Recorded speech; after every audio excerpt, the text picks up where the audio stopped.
Hello friends, അകലെ latest review. ദീപക്കാണെങ്കിൽ Padmavati എവിടേക്കാണ് പോയതെന്ന് അറിയാൻ വേണ്ടി അവിടെ എല്ലാം പത്മാവതി അന്വേഷിച്ച് പോവുകയാണ്. അവസാനം പത്മാവതിയെ കാണുന്നുണ്ട്. പത്മാവതിയെ കണ്ട ആ സന്തോഷത്തിൽ ഉടനെ തന്നെ ദീപക്ക് അംബികയെ വിളിച്ച് പറയുന്നുണ്ട്, അമ്മേ ഞാൻ പത്മാവതിയെ കണ്ട്. എവിടാടാ? വേണ്ട, എൻ്റെ തൊട്ട് മുന്നിലുണ്ടമ്മേ, അവരുടെ കാറിൻ്റെ പുറകിൽ തന്നെ ഞാനും. ഒരു 100 കിലോമീറ്റർ അത്രേ ഉള്ളമ്മേ. എടാ, അവളെ വിടരുത്, പിടിക്കണം നീ. ഞാൻ പിടിച്ചിരിക്കുമമ്മേ. അമ്മയുടെ ദീപക്കായി പറയുന്നേ.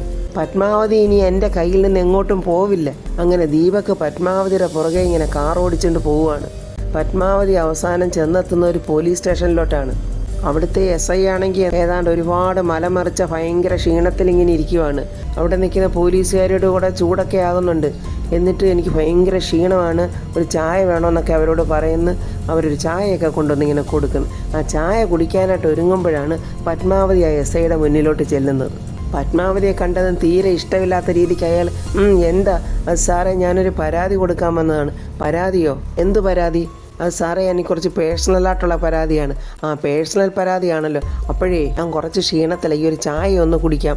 ഞാൻ ചായ കുടിച്ചുകൊണ്ട് അത് കേൾക്കാം. നിങ്ങൾ എന്താണെന്ന് വെച്ചാൽ പറഞ്ഞു. പത്മാവതി അപ്പോൾ ഹൃതിയുടെ കാര്യമാണ് പറയുന്നത്. എൻ്റെ മകൾ കൊച്ചു കുഞ്ഞായിട്ടിരിക്കുമ്പോൾ ഞാൻ അവളെ വിട്ടിട്ട് എനിക്ക് വേറെ സ്ഥലത്തോട്ട് പോകേണ്ടി വന്നു. പത്മാവതി എന്തുകൊണ്ടാണ് പോയതെന്നും അങ്ങനെയുള്ള കാരണങ്ങളൊന്നും പറയുന്നില്ല. അപ്പോൾ ഞാൻ തിരിച്ചു വന്നപ്പോൾ എൻ്റെ മകൾ കല്യാണപ്രായമായിരിക്കുവാണ്. അവൾക്കിപ്പോൾ അവളുടെ അച്ഛൻ കല്യാണം നടത്താൻ ഉദ്ദേശിക്കുന്നു. പക്ഷേ ആ കല്യാണത്തിന് എൻ്റെ മകൾക്ക് അല്പം പോലും താല്പര്യമില്ല. അവളുടെ ഇഷ്ടമില്ലാതെയാണ് ആ കല്യാണത്തിന് അവരൊരുങ്ങുന്നത്. പത്മാവതി അങ്ങനെ SIയോട് കംപ്ലൈൻറ്റ് ഇങ്ങനെ പറഞ്ഞുകൊണ്ടിരിക്കുമ്പോൾ ദീപക്ക് അവിടെ ചിരിച്ചുകൊണ്ട് അവിടെ നിൽപ്പുണ്ട്. പെട്ടെന്ന് SI കണ്ടിട്ട്, അല്ല എന്താ ഒരു മുന്നറിയിപ്പില്ലാതെ ഈ വഴിക്കൊക്കെ എന്ന് പറയുമ്പോൾ പത്മാവതി നോക്കുമ്പോൾ ദീപക്കാണ്. പത്മാവതിക്ക് അപ്പോൾ മനസ്സിലായി ഇവർക്ക് തമ്മിൽ പരിചയമുണ്ടെന്ന്, ഇവർ ഫ്രണ്ടാണെന്നും. അങ്ങനെ മുൻകൂട്ടി അറിയിച്ചിട്ട് വരേണ്ട കാര്യമുണ്ടോ CA സാറേ? നമ്മൾ തമ്മിലുള്ള ഇരിപ്പുവശം വെച്ചിട്ട് എനിക്ക് എപ്പോൾ വേണമെങ്കിലും ഇങ്ങോട്ട് വരാനുള്ള സ്വാതന്ത്ര്യമില്ലേ? പിന്നെ ദീപക് സാർ നമുക്ക് വേണ്ടപ്പെട്ട ആളില്ലേ, അതെപ്പോഴും ഉണ്ടാവും. സാർ ഇങ്ങോട്ട് ഇരിക്ക് എന്ന് പറയുമ്പോൾ ദീപക്ക് പത്മാവതിയുടെ അടുത്തുള്ള ചെയറിൽ തന്നെ വന്നിരിക്കുവാണ്. പത്മാവതിയും ദീപക്കും അങ്ങോട്ടും ഇങ്ങോട്ടും ദേഷ്യത്തിൽ തന്നെ നോക്കുന്നുണ്ട്. പത്മാവതി മനസ്സിൽ ഈ മഹാഭാവി ഇവിടെയും വന്നോ എന്നുള്ള രീതിയിൽ പത്മാവതി നോക്കുന്നുണ്ട്. നിന്നെ ഞാൻ വെറുതെ വിടില്ലടി, കയ്യോടെ പിടിച്ചടി എന്നും പറഞ്ഞുള്ള ഭാവത്തിൽ ദീപക്കും നോക്കുന്നുണ്ട്. ദീപക്ക് ആ CAയോട് ചോദിക്കുന്നു, സാറെന്താ വലിയ തിരക്കിലായിരുന്നു തോന്നുന്നു. ഈ മേഡത്തിനൊരു പരാതി ഉണ്ടായിരുന്നു, അത് ഞാൻ കേട്ടോണ്ടിരിക്കും. അതിനെന്താ, കേട്ടോ, ഞാൻ ഡിസ്റ്റർബ് ചെയ്യുന്നില്ല. മേഡം എന്താ പറയാൻ വന്നെന്ന് വെച്ചാൽ പറഞ്ഞോളൂ. ഈ പറയുന്ന പെൺകുട്ടിക്ക് വിവാഹത്തിന് എതിരഭിപ്രായമാണെങ്കിൽ നമുക്ക് പരാതി എടുക്കാം. മേഡം പേടിക്കണ്ട, ഇദ്ദേഹം നമുക്ക് വളരെ വേണ്ടപ്പെട്ട ഒരാളാ. ആരെ? ദീപക്കിനെ കാണിച്ചോണ്ടാ പറയുന്നത്. മിനിസ്റ്റർ വർമ്മ സാറില്ലേ, അദ്ദേഹത്തിൻ്റെ അനന്തരവനാ. സാറേ, ഞാൻ പോയിട്ട് പിന്നെ വരാം എന്നും പറഞ്ഞ് പത്മാവതി അങ്ങ് എഴുന്നേൽക്കുവാണ്. പിന്നെ വരാമെന്നോ? മേഡം പരാതി ഇങ്ങ് തന്നേരെ. ഇല്ല സാറേ, എനിക്ക് പരാതിയൊന്നുമില്ല എന്നും പറഞ്ഞ് പത്മാവതി അവിടെ നിന്ന് അങ്ങ് ഇറങ്ങുവാണ്. ഉടനെ തന്നെ ദീപക്ക്, ഞാനൊരു കാര്യം മറന്നുപോയി എന്നും പറഞ്ഞ് ദീപക്കും അവിടെ നിന്ന് പെട്ടെന്ന് അങ്ങ് ഇറങ്ങി പത്മാവതിയുടെ പുറകെ വരുവാണ്. പുറകെ വന്നിട്ട് ദീപക്ക് പത്മാവതി അമ്മായി എന്ന് വിളിക്കുന്നു. പത്മാവതി തിരിഞ്ഞു നോക്കിയിട്ട് ദേഷ്യത്തിൽ ഇങ്ങനെ അവനെ നോക്കുവാണ്. അമ്മായി, അങ്ങനെ അങ്ങ് പോയാലോ? എന്താ, പരാതി കൊടുക്കുന്നില്ലേ? ദീപക്കെ, നീ മാറി നിൽക്ക്, എനിക്ക് പോയിട്ട് വേറെ കാര്യമുണ്ട്. അപ്പോഴമ്മായിക്ക് പാവപ്പെട്ടവൻ്റെ പേരൊക്കെ അറിയാമല്ലേ? എൻ്റെ പേരറിയാതെ പരാതിയൊന്നും കൊടുക്കാനാവില്ലല്ലോ. ആ പരാതി ഒന്ന് കാണിച്ചേ, അതിൽ എൻ്റെ പേരുണ്ടോയെന്നൊന്ന് നോക്കട്ടെ എന്നും പറഞ്ഞ് പത്മാവതിയുടെ കയ്യിലിരിക്കുന്ന ആ പേപ്പർ വലിക്കുവാണ് അവൻ. അങ്ങനെ അവിടെ ഒരു പിടിവലി നടക്കുന്നുണ്ട്. പത്മാവതി ആ പേപ്പർ കൊടുക്കുന്നില്ല. അല്ല, അമ്മായിക്ക് ദേഷ്യം വന്നെന്ന് തോന്നുന്നു. അമ്മാവിയും അമ്മാവനെ പോലെ ദേഷ്യക്കാരിയാണോ? അപ്പോൾ നിങ്ങൾ രണ്ടുപേരും ദേഷ്യക്കാരായതുകൊണ്ടായിരിക്കും നിങ്ങൾ രണ്ടുപേരും പിരിഞ്ഞത് അല്ലേ? എടാ, നിനക്ക് എന്താടാ ശരിക്കും വേണ്ടത്? എനിക്ക് നിങ്ങളുടെ മകളെ വേണം. നിന്റെ അമ്മ എൻ്റെ ജീവിതത്തിൽ കാണിച്ചു കൂട്ടിയതിൻ്റെ ഫലവാ ഞാൻ ഇന്ന് അനുഭവിച്ചുകൊണ്ടിരിക്കുന്നത്. അതിൻ്റെ ഫലം തന്നെ എൻ്റെ മകളും ഇന്ന് അനുഭവിച്ചുകൊണ്ടിരിക്കുന്നത്. എന്നിട്ടിപ്പോൾ അമ്മയ്ക്കും മകനും കൂടെ എൻ്റെ മോളുടെ ജീവിതം കൂടെ നശിപ്പിക്കണം അല്ലേടാ? വേണ്ടേ, വലിയ എടാപോടാന്നുള്ള വിളിയൊന്നും വേണ്ട. ഈ അമ്മായി മരുമകൻ എന്നുള്ള സിമ്പതിയൊന്നും എനിക്കില്ല. ഞാൻ അംബികയുടെ മകനാ, അറിയാവിടാ, നല്ലതുപോലെ അറിയാം. അംബികയുടെ സ്വഭാവ ഗുണങ്ങളുടെ ഇരട്ടി കിട്ടിയിട്ടുള്ള മകനാണെന്ന് എനിക്ക് നല്ലതുപോലെ അറിയാം. വേണ്ടേ, എന്നെ അമ്മാവിന്ന് വിളിച്ച നാവ് കൊണ്ട് വേറെ ഒന്നും വിളിപ്പിക്കരുത്, കേട്ടല്ലോ? എടാ ദീപക്കെ, ഞാൻ അവസാനമായിട്ട് പറയുക, എനിക്ക് പോകണം, നീ അങ്ങോട്ട് മാറി നിൽക്ക്. അങ്ങനെ അങ്ങ് പോയാലോ? അമ്മായിക്ക് അറിയണ്ടേ ഞാൻ അവളെ എന്തിനാ കെട്ടാൻ പോകുന്നതെന്ന്? തവള തൻ വായാലെ കെടും എന്നൊരു പഴഞ്ചൊല്ലുണ്ട്. അതുപോലെ പൊട്ടൻ ദീപക്ക് അവൻ്റെ അബദ്ധങ്ങൾ അങ്ങോട്ട് വിളമ്പാൻ പോവുകയാണ്. പത്മാവതിക്ക് പെട്ടെന്ന് ബുദ്ധി തോന്നി. പത്മാവതി കയ്യിലിരിക്കുന്ന ആ മൊബൈലിൻ്റെ വീഡിയോ റെക്കോർഡർ അങ്ങ് ഓൺ ചെയ്ത്. ഇതാ പൊട്ടൻ ദീപക്ക് കാണുന്നില്ല. നിങ്ങൾ വിവാഹം മുടക്കാൻ വന്നതല്ലേ? എങ്കിൽ നിങ്ങളിത് അറിയണം. നിങ്ങളുടെ മകളെ ഞാൻ കെട്ടി അവളുടെ സ്വത്തുക്കൾ ഞാനും അമ്മയും കൂടി എൻ്റെ പേരിലോട്ടാക്കും.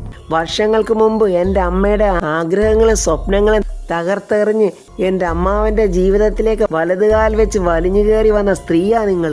അന്ന് നിങ്ങളെ ആ കുടുംബത്തിൽ നിന്ന് തുരത്താൻ എൻ്റെ അമ്മ രാജതന്ത്രം പ്രയോഗിച്ചു. പക്ഷേ അതുകൊണ്ടൊന്നും കാര്യമുണ്ടായില്ല. കണക്കില്ലാത്ത സ്വത്തുക്കളൊന്നും എൻ്റെ അമ്മയ്ക്ക് അമ്മയുടെ പേരിലോട്ടാക്കാൻ പറ്റിയില്ല. അതിന് എൻ്റെ അമ്മ കണ്ടുപിടിച്ച വഴിയാണ് എന്നെ കൊണ്ട് ഋതിയെ വിവാഹം കഴിപ്പിക്കുക എന്നുള്ളത്. മനസ്സിലായോ പത്മാവതി അമ്മായി?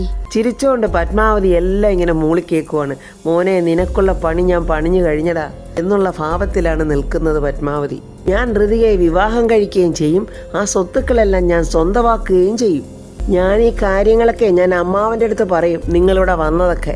അതോടുകൂടി നിങ്ങളുടെ ഈ ശല്യം എനിക്കും എൻ്റെ അമ്മയ്ക്കും ഉണ്ടാവില്ല. നിങ്ങളെ ഞാനേ എൻ്റെ അമ്മാവൻ്റെ അടുത്തോട്ട് കൊണ്ടുപോവുക. എന്നിട്ട് CIയെ വിളിച്ചു വരുത്തി എന്നിട്ട് നിങ്ങൾ കൊടുത്ത പരാതിയെല്ലാം ഞാൻ അമ്മാവനെ ബോധിപ്പിക്കും. എന്നിട്ട് നിങ്ങൾ നമ്മൾ സംസാരിച്ചൊരു തീരുമാനം അങ്ങ് ഉണ്ടാക്ക്.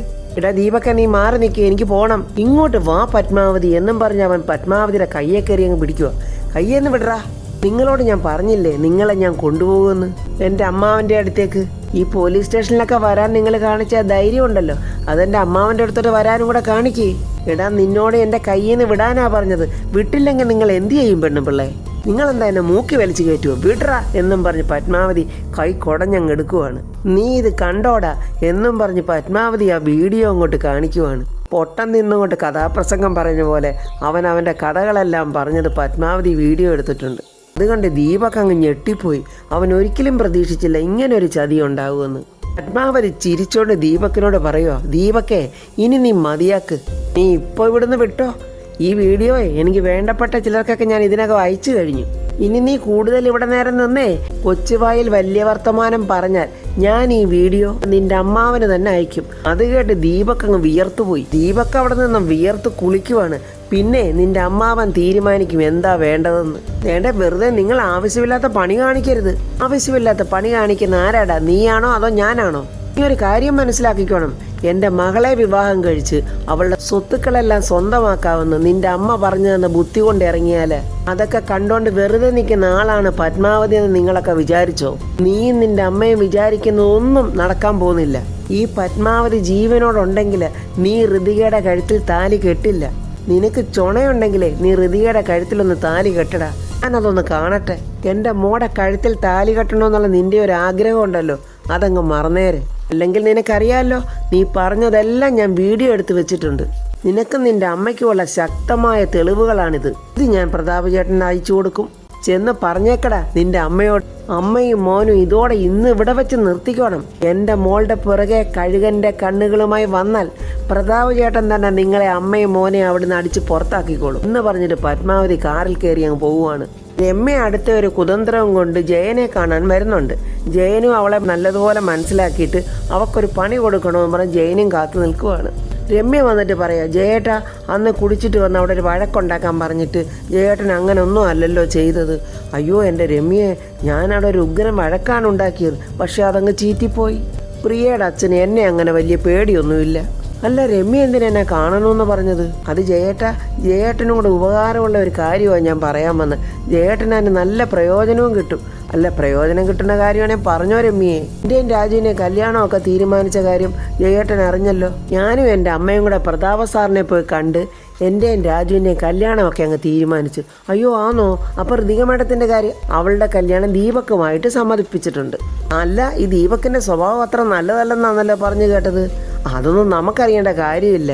രാജുവായിട്ട് എൻ്റെ വിവാഹം നടക്കുന്നത് വരെ ജയേട്ടൻ്റെ സപ്പോർട്ട് എനിക്ക് വേണം. അതിനെന്താ രമ്യ, ചെയ്യാമല്ലോ. പൈസ കിട്ടുന്ന കാര്യമല്ലേ. ഏതായാലും ഇത്തവണ എനിക്ക് പൈസ വേണ്ട. അതിന് പകരം വേറെ ഒരു കാര്യം രമ്യ ചെയ്തു തന്നാൽ മതി. അതെന്തുവാ ജയേട്ടാ? കുടുംബത്തിൽ നിന്നും പിണങ്ങി നിൽക്കുന്ന ഹരീഷിനെയും അവൻ്റെ ഭാര്യ ശ്രീലക്ഷ്മിയെയും തിരിച്ച് വീട്ടിലോട്ട് കൊണ്ടുവരാൻ പറ്റുമല്ലോ.